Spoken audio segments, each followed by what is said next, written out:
Hey, it's Alicia. Grab your tennis ball and follow along for this hamstring fascia release. Before we get started, though, I actually want to tell you why you should do this and why I'm using a tennis ball versus maybe a lacrosse ball or some other kind of ball.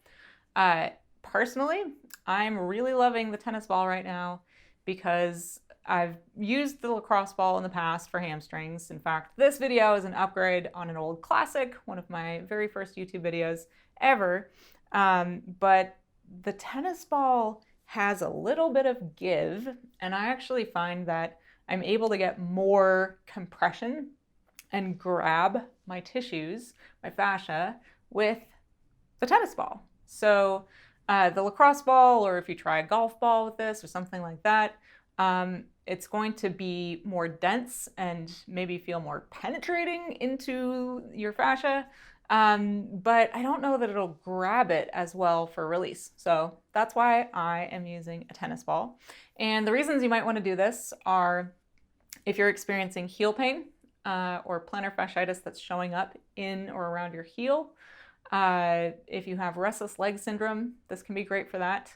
If you just feel like you have tight hamstrings, if you sit a lot, like me, if you're working on the computer a lot, the lower parts of the hamstrings get really tight, and then the upper parts actually get overstretched, which can cause fascial adhesions as well. So if you sit a lot, this is a great one to do. If you have low back pain or tailbone pain or just maybe a hip imbalance, you're going to want to figure out, are your left hamstrings tighter than your right? So when you do this, make sure to check out both sides and do the tighter side more. And that's going to help balance out your hips. And then this is great for if you have quad cramps with leg extension. So if you extend your leg and you get quad cramps, it actually is an indication that your hamstrings are really tight and they don't want to allow your quad to contract, because when the quad contracts, the hamstrings have to stretch. So those are just a few reasons you'll want to do this, but maybe you just want to do this if you're not in pain because you're going towards optimization, or you want to feel taller and lighter in your body or feel different in your posture. So there are a lot of reasons to do this. This is a really great one. I'm loving it right now to help me rehab my body from an MCL injury last year. I've been compensating a lot with other muscles.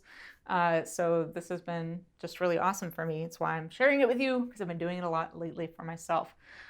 So we're going to work from the low hamstring up a little bit. I'm going to show you different variations. Your body is different than my body, so I'm going to show you options here, but you're going to want to make this your own and figure out how this can work for you and find the fascial adhesions in your body. So the ball is going to go right there under the hamstrings, and it's pretty close to the edge of the chair, because I'm trying to actually get as low to my hamstrings as possible. So I'm scooted back in the chair here. And then I'm gonna lean into the ball.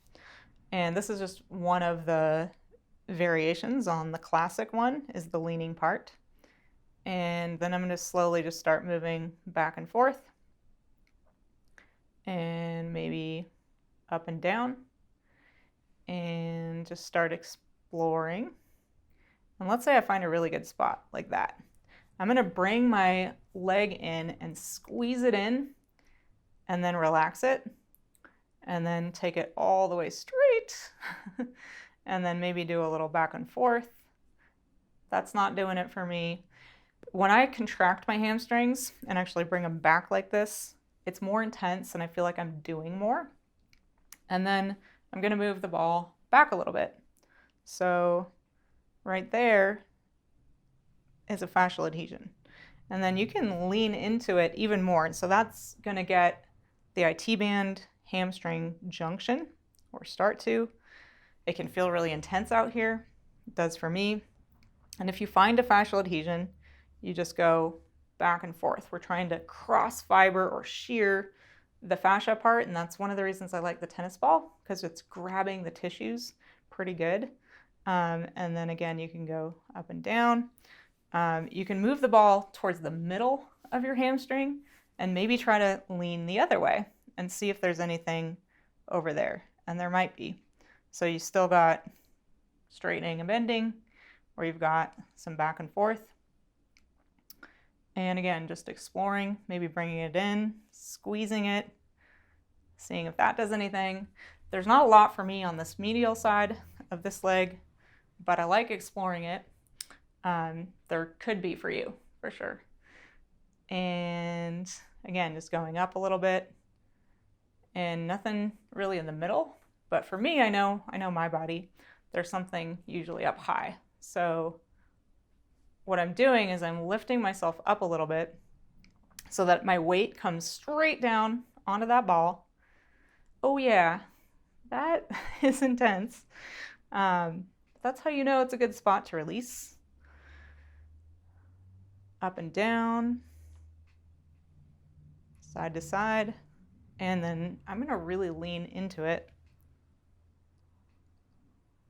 Squeeze it, straighten. So you get the idea.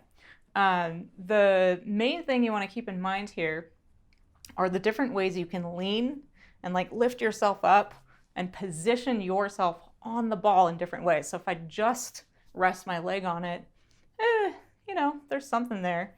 But when I lean into it, ooh, there's a lot more. Like it ramps up 5-6 times. And then, you know, if you really want to get into it, you could even put your hand on there to add a little bit more compression. So these are just the ways that you have options for ramping up the intensity, ramping down the intensity, and then really your movements here are just straightening and bending your leg and some back and forth, and then doing those things in those different ranges of motion, like really leaning over, for example, and keeping my leg at that angle going back and forth is going to do something different than if I just lean and then kind of go back and forth. So if I stay at a different angle, it's just going to do something a little different. So that's how you do that. And I want to take a moment here and say thank you for watching this video and ask for your help.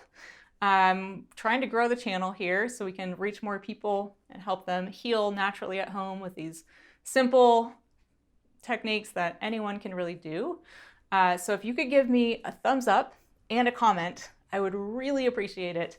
YouTube tends to not show my videos to very many new people anymore, unless there's a lot of engagement when the video first goes out.